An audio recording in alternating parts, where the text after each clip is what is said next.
Gran Bretaña esperaba una jornada ordinaria dentro del calendario real.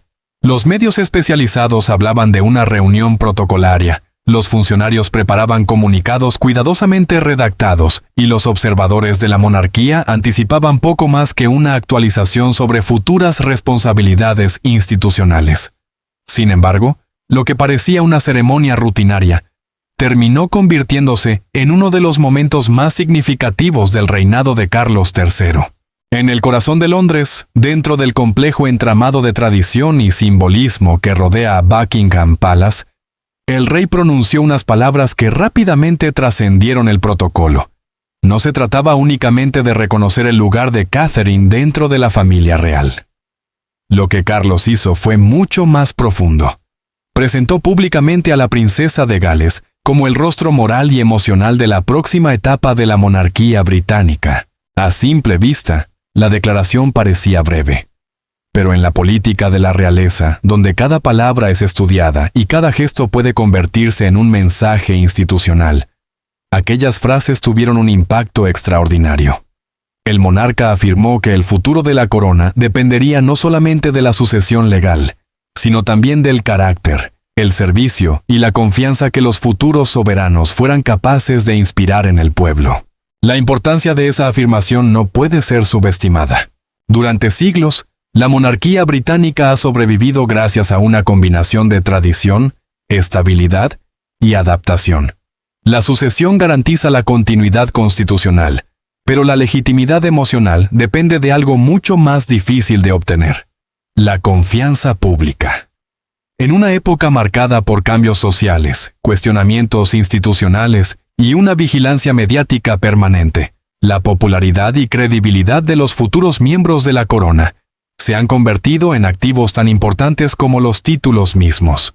Por ello, cuando Carlos dirigió su mirada hacia Catherine y destacó implícitamente sus cualidades como futura reina, muchos interpretaron el gesto como una señal inequívoca de que el rey había tomado una decisión estratégica sobre el futuro de la institución. La escena resultó especialmente poderosa, porque Catherine no reaccionó de manera teatral. No hubo gestos grandilocuentes ni muestras públicas de emoción. Su comportamiento fue exactamente el que durante años le ha permitido construir una imagen de estabilidad. Permaneció serena, consciente de que millones de personas observarían cada expresión de su rostro. Esa capacidad de autocontrol no apareció de la noche a la mañana. Desde que ingresó en la familia real, Catherine ha sido sometida a un nivel de escrutinio extraordinario. Su transición desde una estudiante universitaria hasta convertirse en una de las mujeres más observadas del mundo estuvo marcada por años de aprendizaje silencioso. Mientras otros miembros de la realeza protagonizaban controversias, ella desarrolló una reputación basada en la disciplina, la prudencia y la constancia. Precisamente por eso, el anuncio de Carlos tuvo una resonancia especial. La declaración no premiaba únicamente a la futura esposa de un rey. Reconocía a una figura que había invertido más de una década construyendo credibilidad pública. Muchos expertos en asuntos reales consideran que Catherine representa una nueva forma de liderazgo monárquico, menos basada en la distancia ceremonial y más apoyada en la empatía, la cercanía y el sentido del deber. Pero detrás de la imagen institucional existía una realidad mucho más compleja. Para el príncipe William, aquel momento tuvo un significado profundamente personal. A diferencia de Catherine, él nació sabiendo que algún día ocuparía el trono. Desde niño comprendió que la corona no es solamente un privilegio, sino también una carga.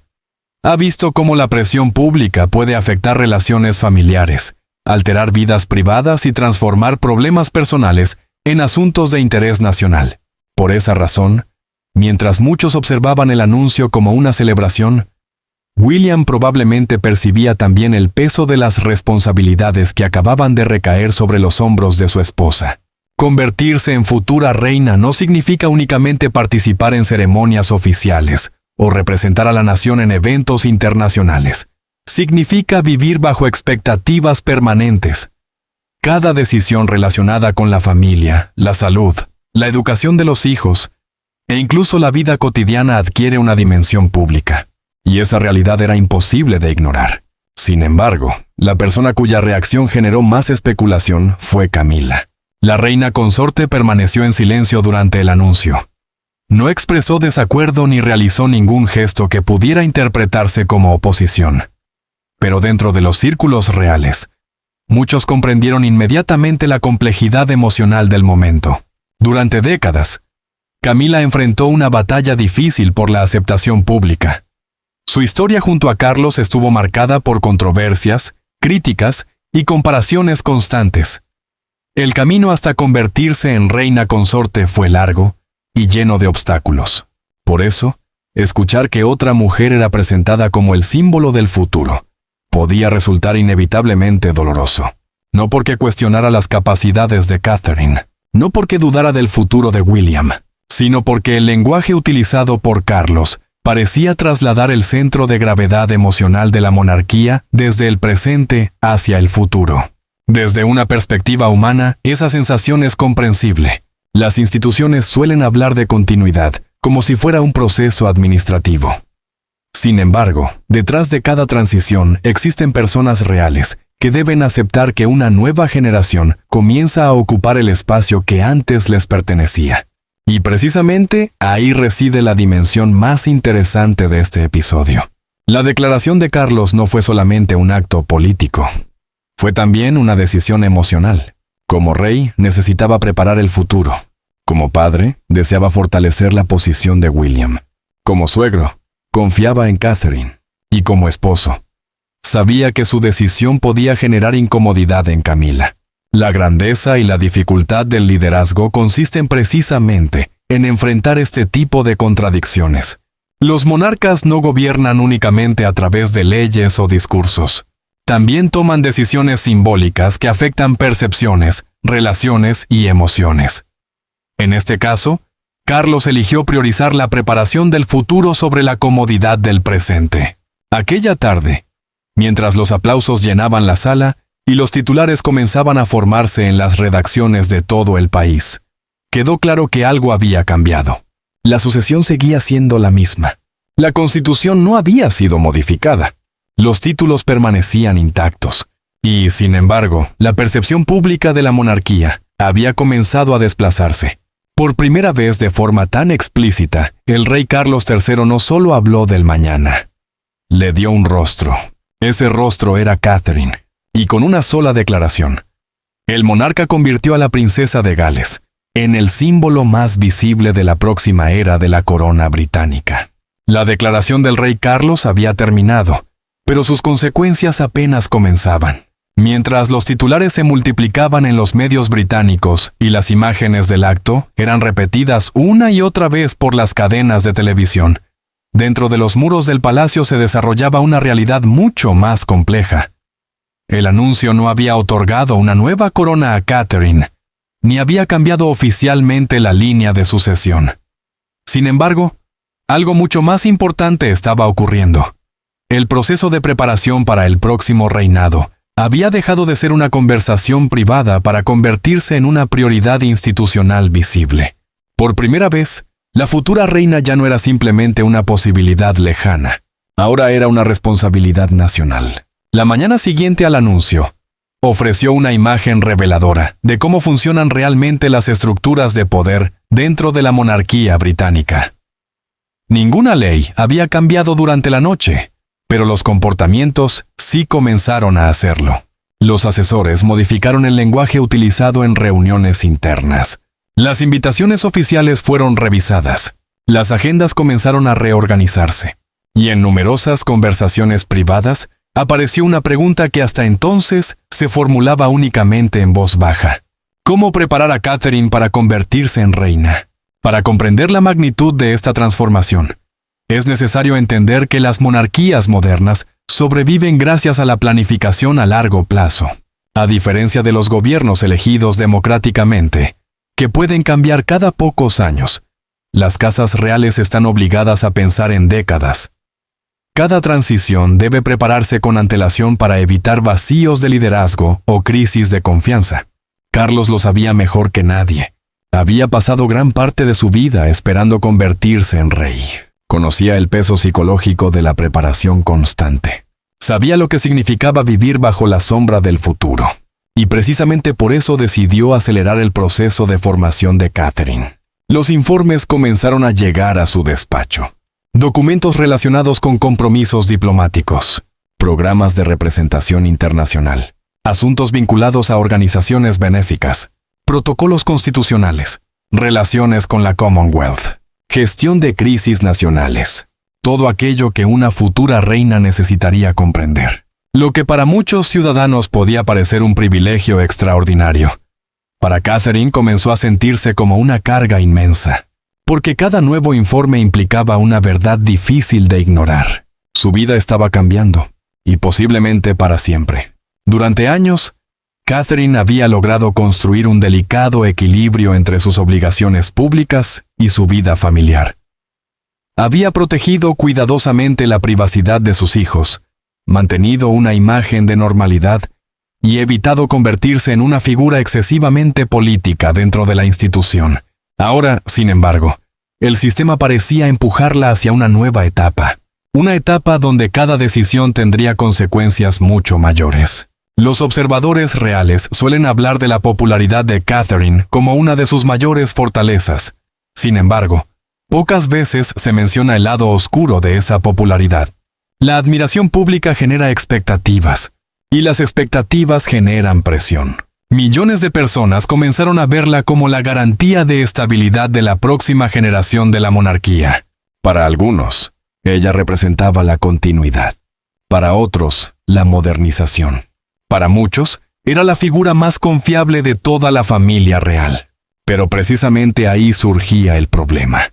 Cuando una persona es convertida en símbolo, deja de tener derecho a cometer errores. Y Catherine era plenamente consciente de ello. Según diversas interpretaciones de los acontecimientos descritos en el relato, la princesa comprendió rápidamente que el afecto público podía transformarse en una forma diferente de exigencia. Cuanto más confiaban las personas en ella, más esperaban de ella. Más perfección, más resistencia, más disponibilidad, más sacrificio. Una situación que William observaba con creciente preocupación. El heredero al trono conocía los peligros de la idealización pública.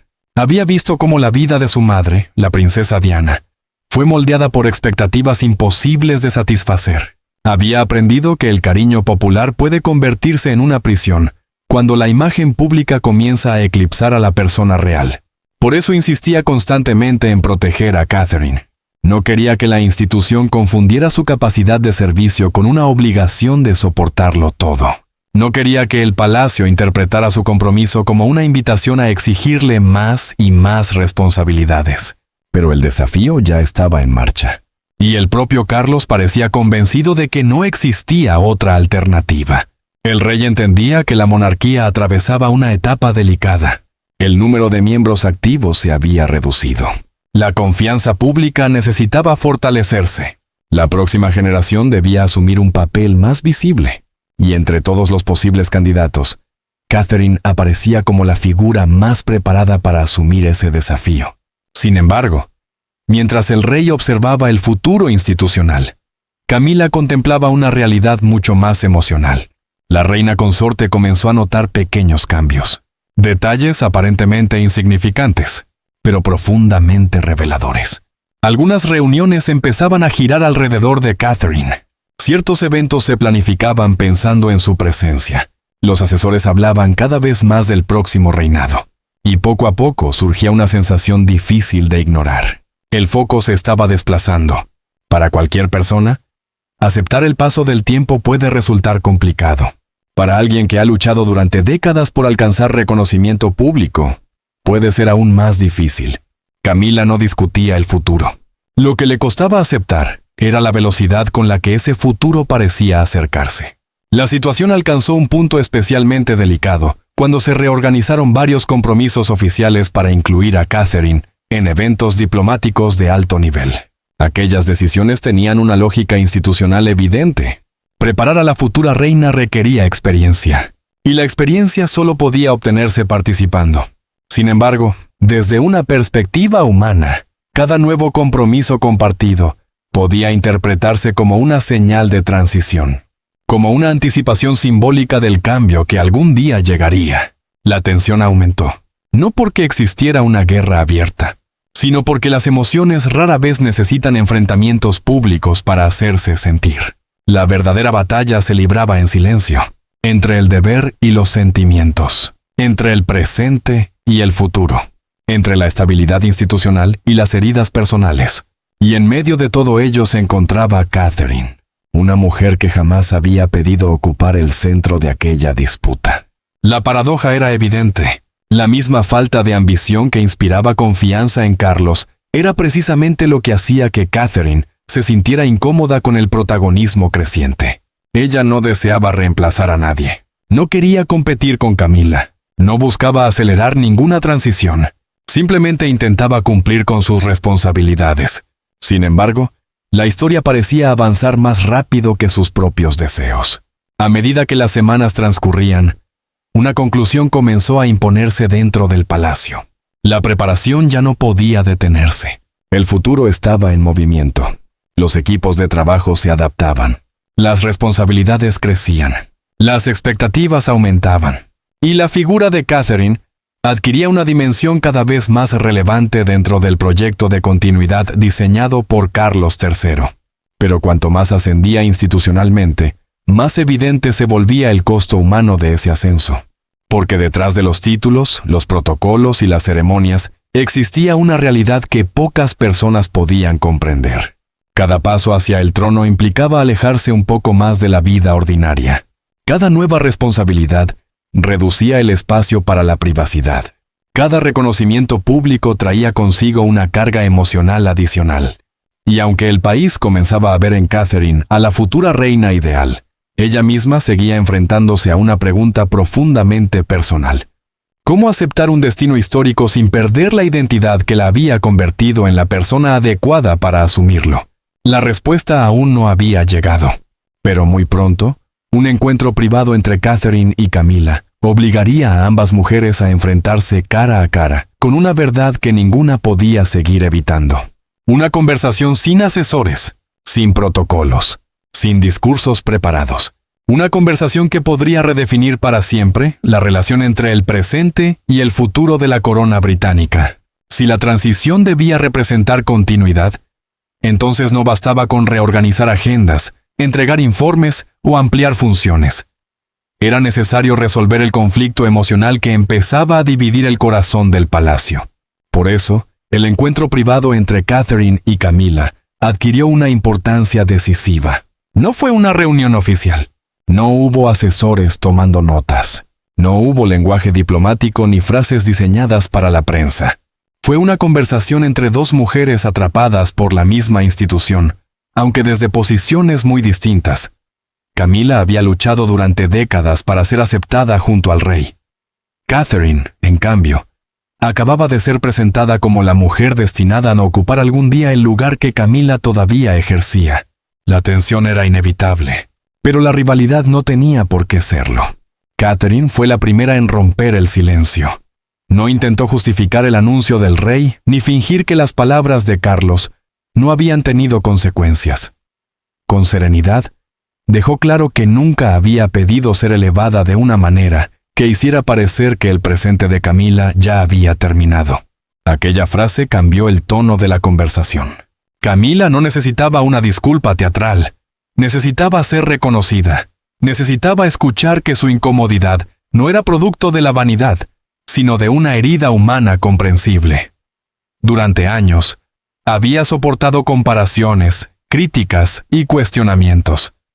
Ahora temía convertirse en una figura secundaria antes incluso de haber terminado su servicio. Catherine escuchó sin interrumpir.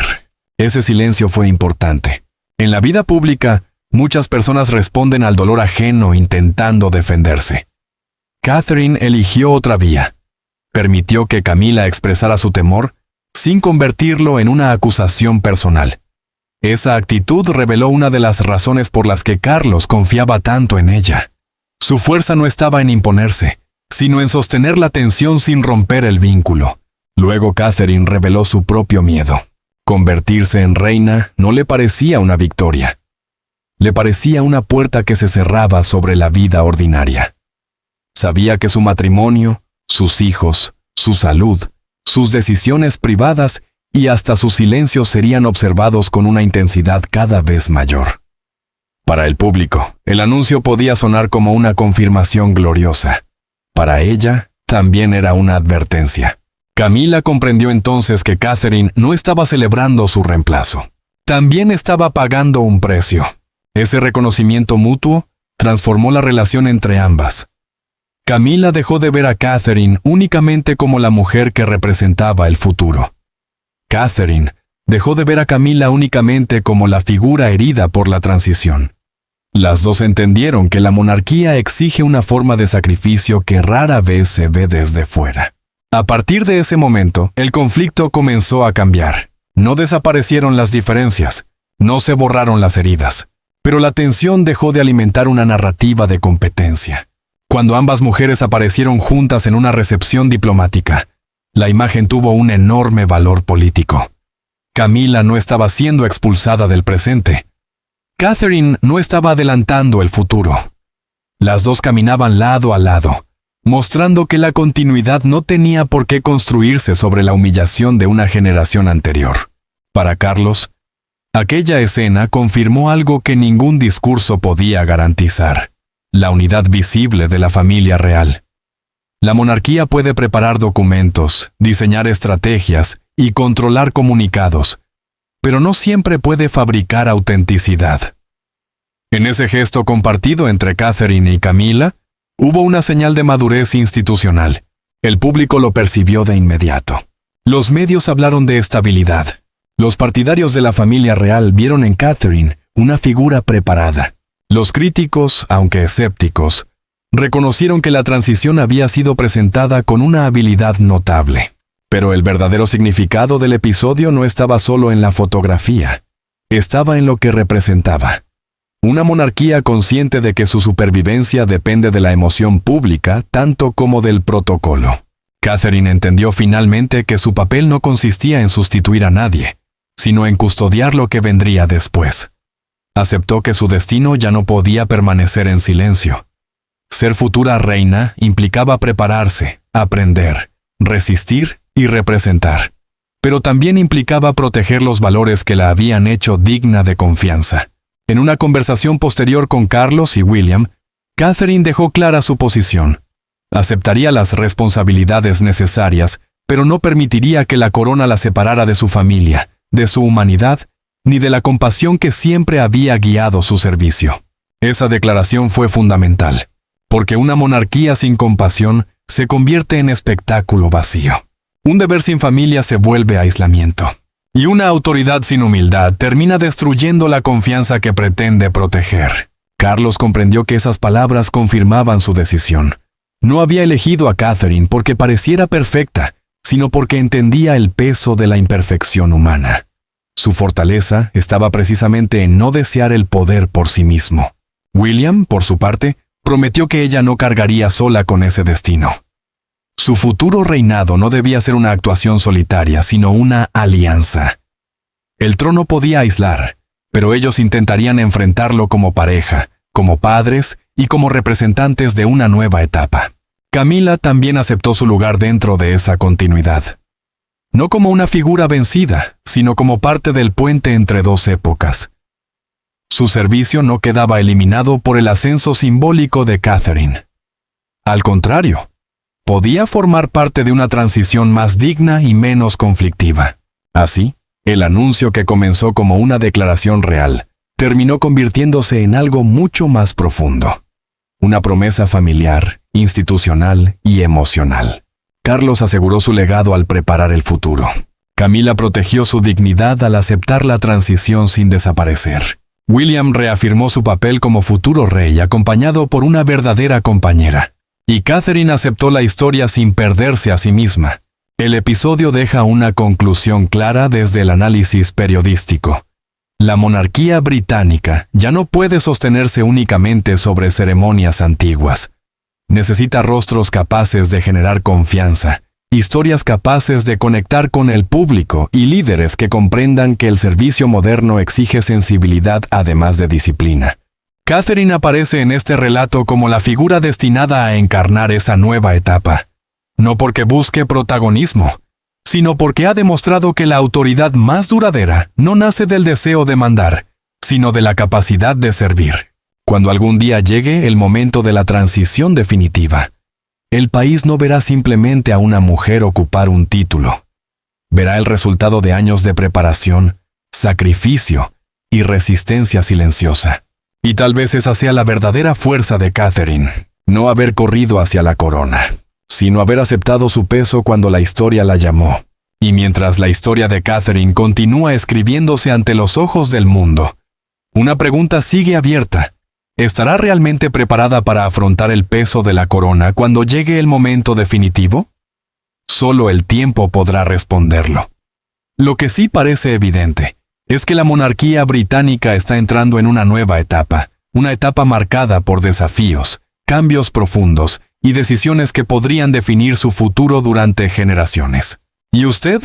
¿Qué opina sobre la decisión del rey Carlos? ¿Cree que Catherine será una de las reinas más importantes de la historia moderna del Reino Unido? Déjenos su opinión en los comentarios, porque nos encanta conocer su punto de vista. Si le ha gustado este análisis y desea seguir descubriendo las historias más impactantes, los secretos mejor guardados y las últimas noticias sobre la familia real británica y las grandes figuras de la actualidad, no olvide suscribirse al canal. Active también la campana de notificaciones para no perderse ninguno de nuestros próximos reportajes y análisis exclusivos. Gracias por acompañarnos hasta el final de este apasionante recorrido. Nos vemos muy pronto en un nuevo video, con más noticias, más revelaciones y más historias que están dando de qué hablar en todo el mundo.